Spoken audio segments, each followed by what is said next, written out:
everyone, my name's Lisette and today I'm gonna show you how I make my lemon bars. It is an Ina Garten recipe. The recipe itself is great, so today we're basically just changing it up, making a lime bar.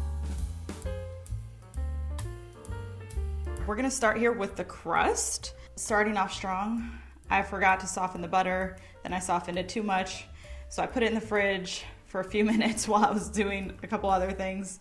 But I think we're at a good place, hopefully. It seems softened without being melted. And then we're doing a half a cup of sugar. And we're gonna start by creaming that with the KitchenAid. We're gonna add the flour and salt next. I just put the salt into the flour and kind of like stir it up a bit. And then this goes in. I like to do like all my dried to like wet ingredients like half at a time. I don't know, maybe that's me being picky, but that's how I like to do it. So I'm gonna do that with this one too. We're gonna mix it a little bit more. Scrape down the sides one last time and make sure that everything got in here okay. Yeah, I think that's good. Now we're gonna put it into the pan. We're just gonna press it in here. For that, make sure your hands are clean, obviously. Just flour your hands well. It's very soft because the butter was softened and it's kind of warm in here.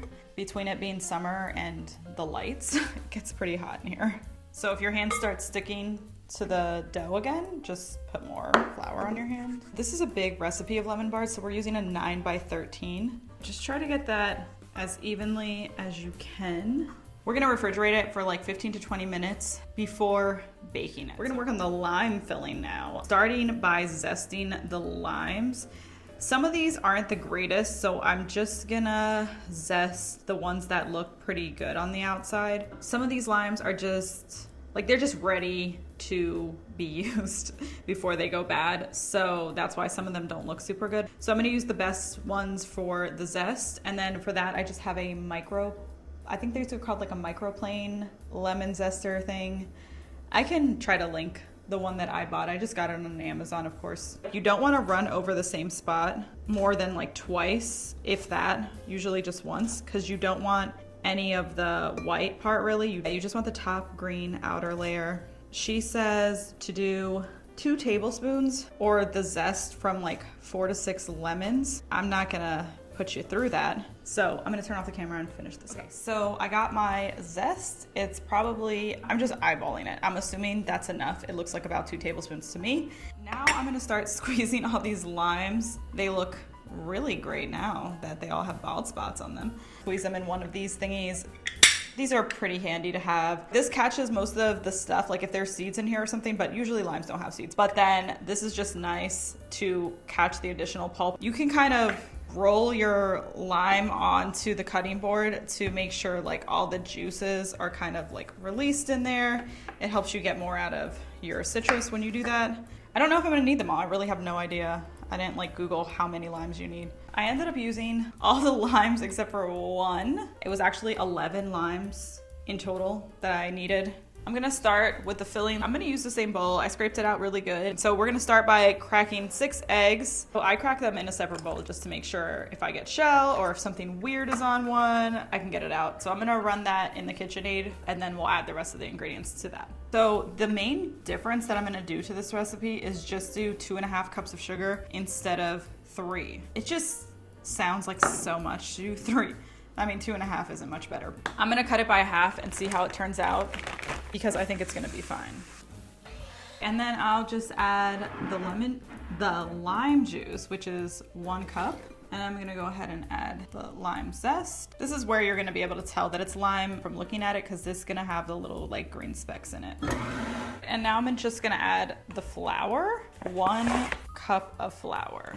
And give it one more mix, and that's everything. I'm gonna mix it just for like another minute because I do see a few clumps of flour. Maybe I should have sifted the flour. Let me just mix it for another minute on low. Okay, so the crust is done. You'll see it's just a little golden on the edges. Whoa, what's my phone doing? I don't know what that zoom thing was. I'm going to pour the filling on top. I definitely should have sifted my flour, but we're here now, so. I thought about maybe running it through the strainer, but then I'm gonna lose all the lime zest. It is what it is. My mic is not on. Oops. Oh well, if the sound is a little off, that's why I didn't turn the mic back on. I'm gonna put this in the oven. It's gonna take like 35 minutes in the oven. I just want to show you guys how this looks now that it's done. It does have some bubbles and stuff. Once it's cooled to room temperature, it is going to get covered with powdered sugar. So it really doesn't matter that it doesn't look perfect on top because it's going to be, but I just want to show you. It's very set. It's not super jiggly in the middle anymore. So that means it's done. In like an hour or so, I'll cut into it and show you how it looks, how it tastes, all the fun parts. The lime bars are finished and they smell so good. And they actually are really good because I already tried one. I was cutting them and, you know, one thing led to another and I already took a bite. I'm just gonna actually, maybe I just won't actually chew on camera since I already tasted them. They're really good. The lime curd filling is like so like smooth and almost creamy. I hope you guys try this recipe out. It's really delicious. If you enjoyed watching this video and you want to see more videos like this, trying new recipes, tasting new foods, and learning tried and true recipes from me, make sure you subscribe to keep watching. Thank you guys so much for watching. I hope you guys have a great day wherever you are. I think cutting that half cup of sugar was okay for me. I think if you do like things pretty sweet, you could do 3 cups of sugar and it would taste good because they're still quite tart. So I feel like having more sugar will still, more or less, I mean, basically, you make your own decision. It is sweet and tart, not like too tart, but also not too sweet. So I think that it's up to you whether you do whatever it is, the 3 cups of sugar or the 2.5 like I did. Wow, that was like the longest way to say that. You do whatever you want to do with that sugar, you know?